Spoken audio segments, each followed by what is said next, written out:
Hello and welcome. Today we are joined by a very special guest, a three-time Lok Sabha member representing the Baramati constituency, a former Rajya Sabha member, senior leader of the NCP, outspoken, does not mince her words, somebody who's known for her fiery speeches in the parliament, but also grounded and dignified and reflects grace in politics. Supriya Sule, thank you so much for joining us. Thank you. I'm completely flattered. So let me not waste much time and let me start by asking you. You are someone who's been in politics for a long time now. What change do you see in our politics now, especially considering the social and geographical expansion of the BJP post 2014? Do you think that Indian political landscape has been altered or changed since the time you stepped into politics? Well, I think politics has become very personal. It was never so personal. I see a lot of bitterness sometimes, which is uncalled for because I personally always try from the culture that I come from, which is a very traditional Maharashtrian culture, where my opponent is not my enemy. We just have ideological differences. We are not our enemies where I really need to go for you and you need to go for me. So I think that's a big change I've seen. It's become very personalized. I see a lot of bitter comments. Social media through bots is also used very effectively to corner people. It's not necessarily because I don't read comments as a principle, because I've said what I want. Unless I'm looking for feedback, I see no reason after a point. And there are some bitter souls who want to go for it. It's their choice because I don't troll anybody and I'm against it because I feel that it's a democratic country and let's live by the constitution. So I somehow feel that our constitutional rights, I feel sometimes, I feel that are they getting diluted?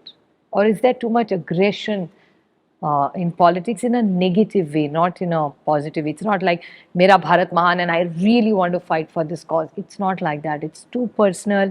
There are agendas which are very personalized, sometimes very bitter, and a lot of information which is not necessarily factual is just floated endlessly, which is very unfortunate because we are not here just to be fighting each other. We are here to make some good policies to actually make, I mean, why did I join politics?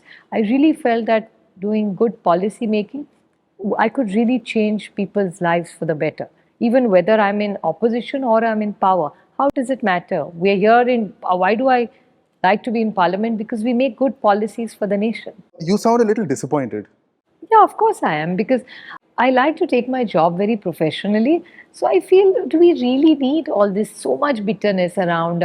Even what I see on media about such personalized comments, they bother me because I feel when it make it personal, it's not about an individual. It's about the family. It's about the children in that family. Let's not be so insensitive. That, I mean, we're here to make policies, not to criticize each other and just slander each other. BJP has managed to exert its dominance ideologically with its emphasis on Hindu nationalism, but of course the sort of new India and development narrative, with symbolic decisions like the Central Vista, demonetization, the Sardar Patel statue or many other statues, 5G, new age trains, and digital India.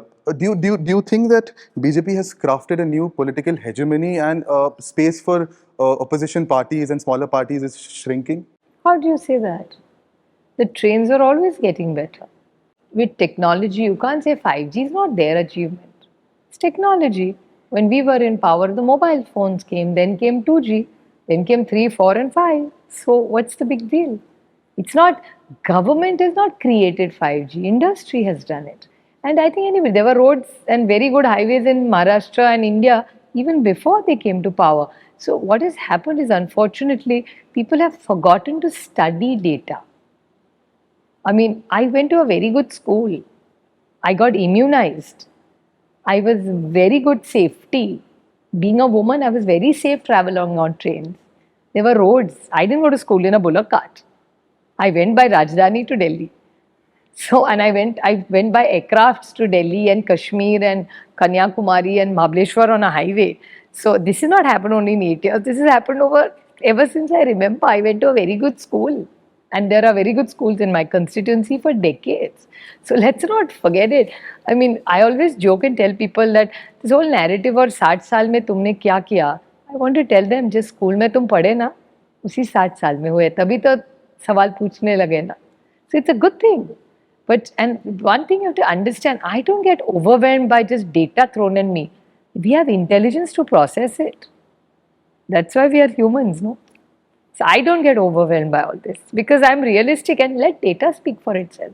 Looking at the collapse of the MVA, do you think this has, and it will affect the NCP in the long run? Why I want to ask you this is because now the Shiv Sena has been split.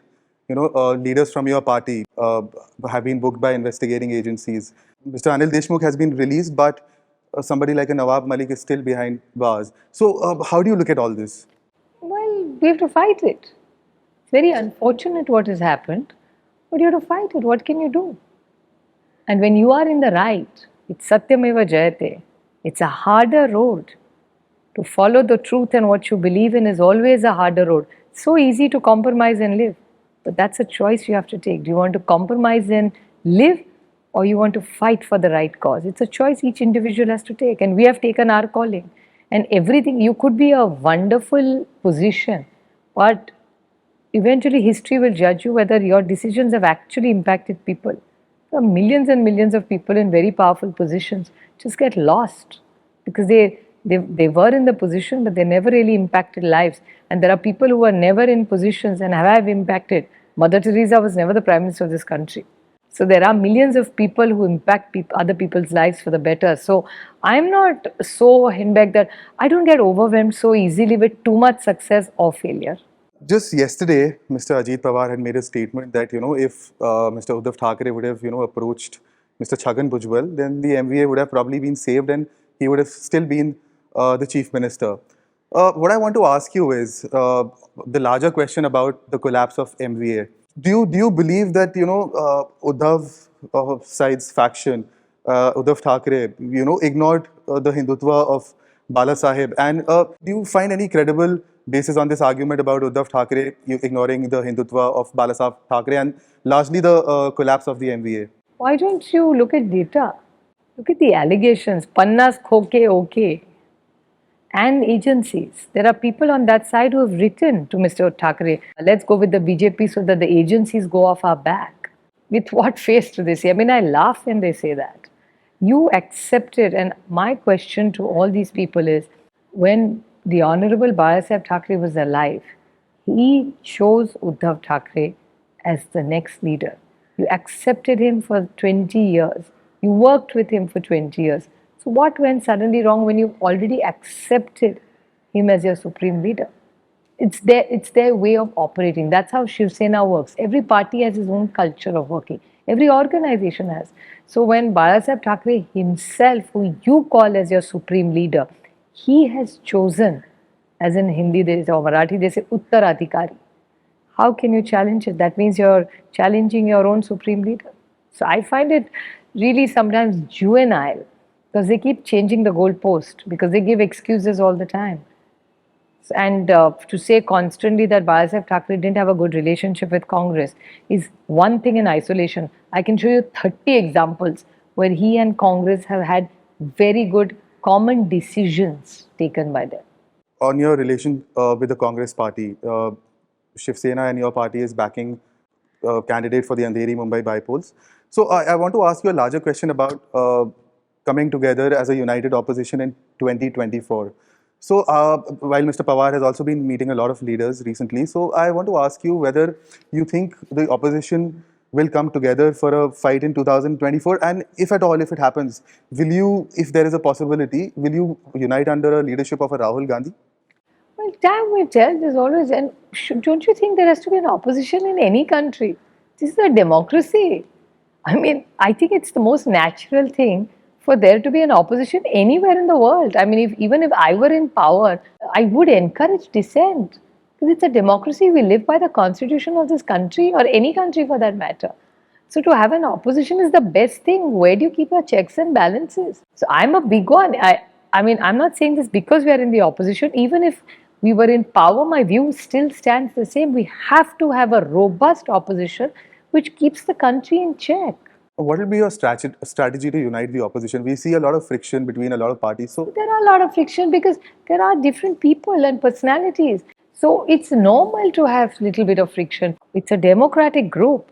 It's not autocratic where one person says it's my way or the highway. That's not how organizations or countries should work. Will you unite under a Rahul Gandhi leadership? Well, that proposal has to come from the Congress.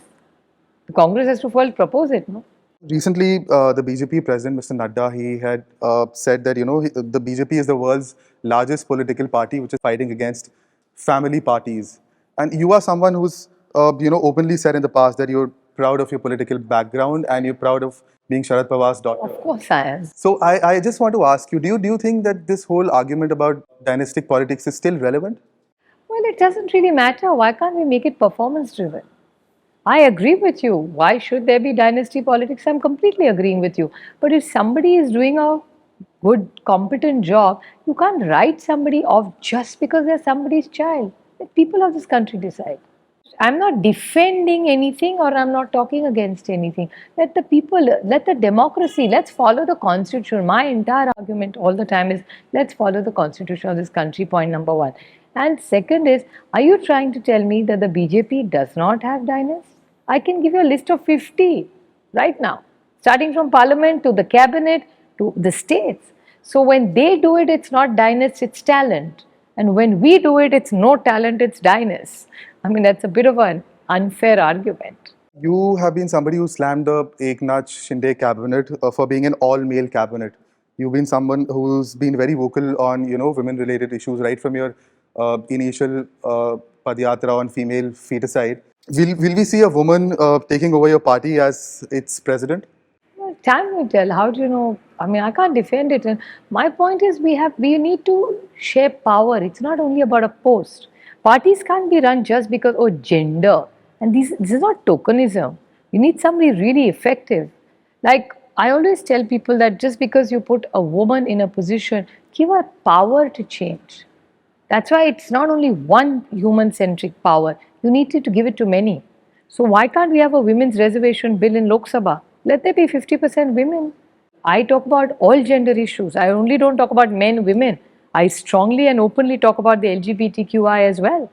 So I'm very open about all genders, and I think every citizen has a right to speak for themselves. And they should have a voice in every decision-making body. Ma'am, you've also spoken about the Karnataka hijab ban previously. Yesterday, there was a split verdict by the Supreme Court, which has now been referred to a larger bench. We are seeing a huge protest in Iran as well. You being somebody who's always spoken about women's rights, how do you look at the hijab ban and the Iran protests? To be honest, these are very, very personal issues. So we must discuss them with complete compassion and empathy. So it's not something that, I think this and I don't think we should be so insensitive. We must be compassionate. We must hear every stakeholder in any decision. You must hear every stakeholder and then come to a decision. And to be honest, this is a very issue which we must really handle with care, with compassion, empathy, talk to every stakeholder, and let's see how the story unfolds. But I feel every citizen, and I would not even trap it between men and women. Ladki hai to usko save do. No. Do you think men don't need safety? Of course they need safety. So why can't it be a citizen's right? So why can't every citizen be safe in this country? Why are we saying Mahila Surakshitata? No, it has to be Nagarik Surakshit. Be it a senior citizen, you, me, a child, the cameraman, everybody. Yeah? So I think we need to talk about everybody's rights and get all our stakeholders on board. Whatever the issue, it must be deliberated, discussed, empathetically heard out, and show compassion and come to a decision. Recently, the BJP Maharashtra chief, Mr. Bawan Kule, he has said that many bigwigs of the NCP and Congress will join the BJP. There is no BJP left. There is no BJP. It's loaded with NCP and Congress. So they should themselves eventually call it Maha Vikas Agadi into bracket BJP. Because they are no more the BJP. Look at the number of people in position of decision making who are so-called outsiders, who are not the original BJP. The poor original BJP Karyakarta who slaved, who actually worked hard to bring the party where it is today is completely neglected. He and she are the one जो झंडा लगाओ, carpet उठाओ, चटाई उठाओ, कुर्सी लगाओ when they were in the opposition. Where are all of them? These are people who they've imported, have got positions. And actually, if you look at the BJP today, it's not the BJP, it's ex-NCP and Congress. So there's really very little difference between them and us. Maybe we are better off than them right now. You are somebody who's open about debate around economy. You've fiery argument with the finance minister at the parliament. So recently we've seen that the IMF has said that India deserves to be called a bright spot on the otherwise dark horizon, and it's one of the fastest growing economy. So your response on this, ma'am? Well, I welcome it. I love my country. But you're not reading the whole IMF statement. IMF downgraded us also. Growth has slowed down. That also IMF has said. This is something we've been saying for the last few years in Parliament. So what is happening in India and the economy today is not very different than what we have been speaking endlessly in Parliament. So inflation is something we had predicted. Then you say disruptions, we had predicted these disruptions. So I'm not surprised. So IMF, you can't selectively put what they are saying and selectively. You have to look at the whole picture. Economy is a very serious subject. It's not about a slinging match. And sometimes we, even as politicians, we have to put country first. So the economy is something which is going to impact all. Why would we want our country to fail? And we are happy to work with the government because country comes first, then come our ideologies. So I think we all need to be more sensitive about this. So when opposition gives feedback, that doesn't mean, and as a matter of fact, I sometimes get surprised by the government because if you take some of our feedback, it's only going to benefit their policies, not us. Because if the nation does better, they are also going to benefit, right? So I don't know why they're so hostile towards taking any feedback from the government. Now with the BMC elections coming up in pretty soon, so what will be your party's strategy? Well, we'll definitely everywhere in Maharashtra, including Mumbai, the Mahavikas Agadi will have a different strategy in place. Depends on whose strength is where, how effectively we have done. It's not only about strength. We have to go beyond of what we have delivered. What kind of work our people have done. So I think we let work speak for itself. Yeah, everything is not about breaking and putting agencies behind people. When are we going to serve our people? This job is not about just breaking and showing muscle. This is about serving people and making their lives better. I think we've all stopped talking about the economy, we've stopped talking about accountability because we're trapped in all these other things. You are someone who's been more of NCP's national face. Will we see you more, actively participating in regional politics? And also, do we see you in the race for Maha CM, first woman CM for Maharashtra? Your civics is probably better than mine. So if I contest Lok Sabha, it's evident I'm going to Delhi. And the second is that I enjoy being in Delhi. My performance and data speaks for itself. So I really enjoy doing policy level at Delhi, point number one. And I don't think, I go back to what I said earlier, we can't trap decision making places just by gender. Any state, Maharashtra needs a effective, modern, forward thinking, hard working, empathetic leader who will lead the state. So I don't look at it. Could be a man, it could be a woman, it could be anybody. So why are we trapping it only by selfish agendas of personal aspirations? I think it's a much larger role, and you really need somebody there to put it right on where Maharashtra belongs. Point number one. Point number two, I think party decides what you do. For me, as long as I'm effectively doing some job, I would like to be in the role which I prefer as I prefer being a member of parliament. Eventually the party will decide, and please remember, if your base is strong, only then you can go to Delhi. So I can't say I'm disconnected with the state or regional. Of course you have to work in your state. This is my Kartavya Bhumi. So I have to work in Baramati in Maharashtra. This is where I belong. These are my roots. Delhi is an opportunity for me to talk about what challenges we are or my stakeholders have. So that's a forum where we go to Delhi. There are news reports about Smriti Irani might contest elections from Baramati. So your response on that? Well, Atiti Devo Bhava. I mean, this is my culture. I am a typical Indian Maharashtrian girl. So for me, every guest, you see God in every guest. That's what Atiti Devo Bhava, yeah. So everybody is welcome, and how can anybody even contest this argument? Because if I believe in the Constitution, I believe there has to be an opposition. Somebody has to contest, yeah. It doesn't matter who, and whoever it is most welcome. Because there has to be somebody. There is a constitution, there has to be an opposition, there has to be an opponent.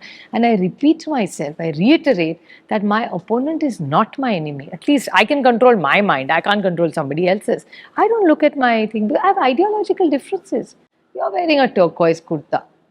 If I don't like it, that doesn't mean you become my enemy. And I can tell you in a very nice way that it's a lovely kurta, but maybe a yellow would have looked better on you, or I prefer yellow.